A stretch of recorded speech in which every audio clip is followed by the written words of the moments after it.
Stars crossed midnight sky. Part 4: The Stare and the Rejection.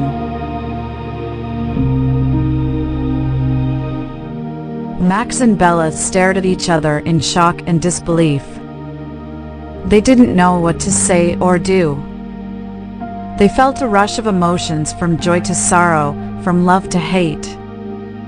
They were interrupted by the noise and the chaos around them. The security guards rushed towards Max, thinking he was a crazed fan or a stalker. They grabbed him and tried to drag him away. The manager shouted at Bella, telling her to get on the stage and perform. He said that the show must go on, that she had a contract and a responsibility, that she couldn't let her fans down. The fans screamed and cheered, unaware of the drama that was unfolding. They waited for Bella to sing and dance, to entertain them and make them happy.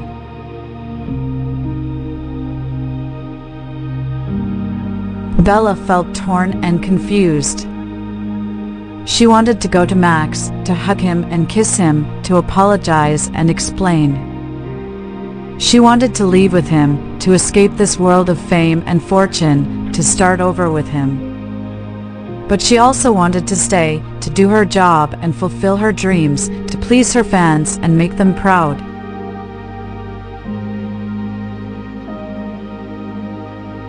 She wanted to keep her status, her wealth, and her power. She didn't know what to choose. She looked at Max and said, "Max, I'm sorry. I can't talk right now. I have to go." She turned around and walked towards the stage. Max felt hurt and angry. He couldn't believe that she was rejecting him, that she was choosing her career over him, and that she didn't care about him. He shouted at her, "Bella, wait! Don't do this. Don't leave me again." He struggled to free himself from the guards. He reached out his hand and said, "Bella, please. Come with me." Bella hesitated. She looked back at him. She saw his hand and his face. She saw his pain and his love. She felt a tug in her heart. She made a decision.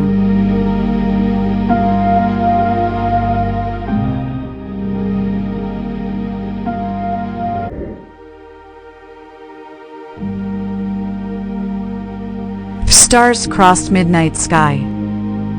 Part 5: The Escape and Returning to Earth.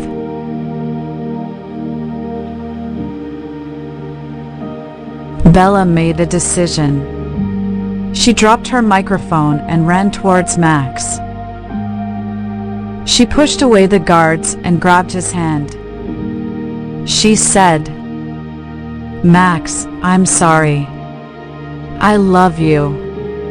Let's go." She pulled him with her and ran out of the backstage door. They ran through the crowd and the streets, looking for the portal that brought them to the new world. They remembered where they had seen it before, in the forest near their neighborhood.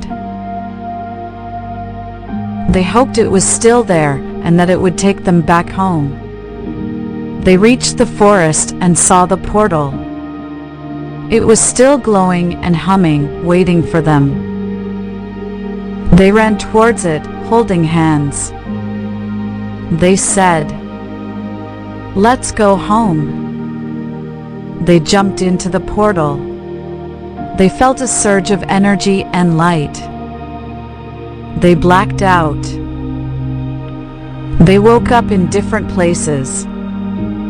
Bella woke up on a hospital bed.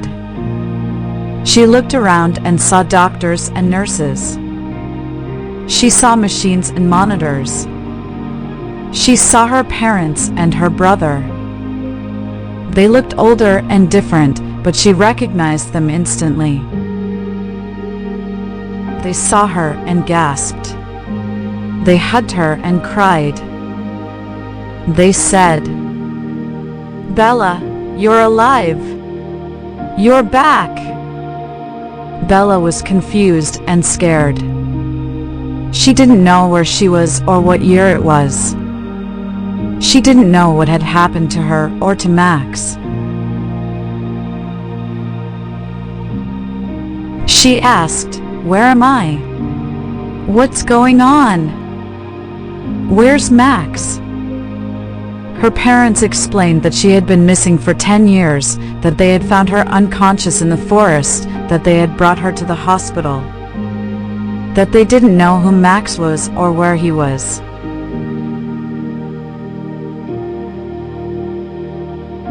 Max woke up on a spaceship. He looked around and saw aliens and robots. He saw screens and buttons. He saw stars and planets. He was confused and scared. He didn't know where he was or what year it was. He didn't know what had happened to him or to Bella.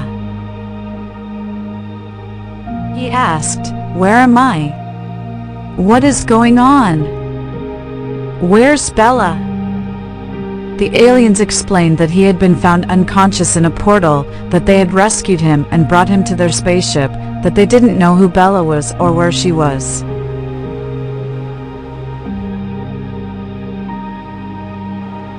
Max felt a pang of pain and loss. He realized that he had traveled to another time and space, but Bella had not. He realized that he had lost her again. He was sad, but he did not cry.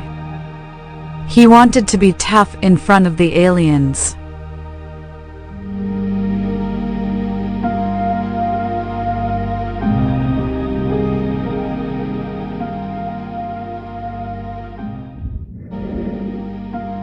Stars Crossed Midnight Sky. Part 6. Love Across Two Different Worlds. Bella and Max spent the next 10 years in their respective worlds, trying to cope with their separation. Bella tried to adjust to her old life, but she felt like a stranger. She had missed so much, and so much had changed. She had to catch up with her family, her friends, and her studies.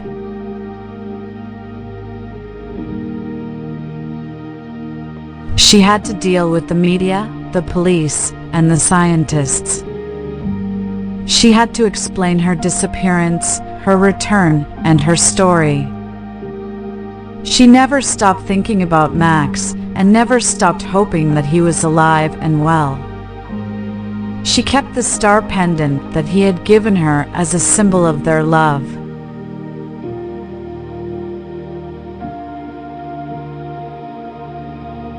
She wore it every day, and every night she looked at the sky and wished upon it.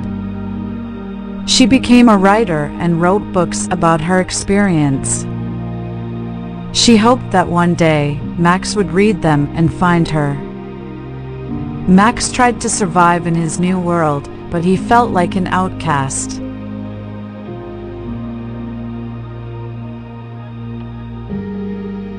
He had no idea where he was, or when he was. He had to learn a new language, a new culture, and a new technology. He had to deal with the aliens, the robots, and the dangers. He had to explain his origin, his identity, and his story. He never stopped thinking about Bella, and never stopped hoping that she was alive and well. He kept the sketchbook that he had used to draw her as a symbol of their love.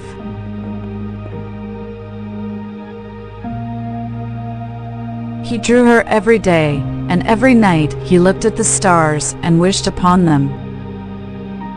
He wanted to explore and to travel to different planets. He hoped that one day he would find a way back to Earth and to Bella.